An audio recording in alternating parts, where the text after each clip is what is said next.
அரசியலுக்கு வந்ததிலிருந்தே நம்மளை பற்றி நிறைய சில வதந்திகள், அந்த டீம் இந்த டீம் அப்படிலாம் சொல்லிக்கிட்டு இருக்காங்க இல்லையா.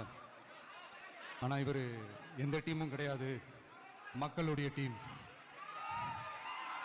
பீப்புள்ஸ் டீம் அப்படின்னு எல்லாருக்கும் தெரிஞ்சதுக்கப்புறம் வேற என்ன அவதூறு பரப்பலாம் இவர் மேலே அப்படின்ட்டு ட்ரை பண்ணி எல்லாமே அவங்களுக்கு ஒர்க் அவுட் ஆகலை.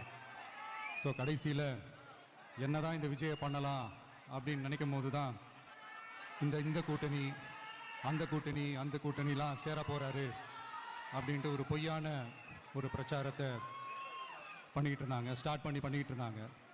இந்த நியூஸ் எல்லாம் கேட்டு நீங்கள் கொஞ்சம் கன்ஃபியூஸ் ஆகிருப்பீங்க. அதனால் இங்கே மறுபடியும் ஓப்பனாக தெளிவாக ஒரு விஷயத்தை நான் சொல்கிறேன்.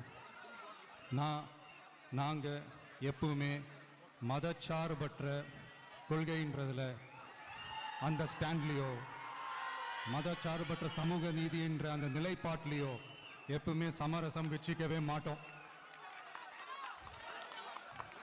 நம்மளுடைய தலைமையில தான் ஆட்சி அப்படின்றதுல எப்பவுமே உறுதியாக இருக்கிறோம்.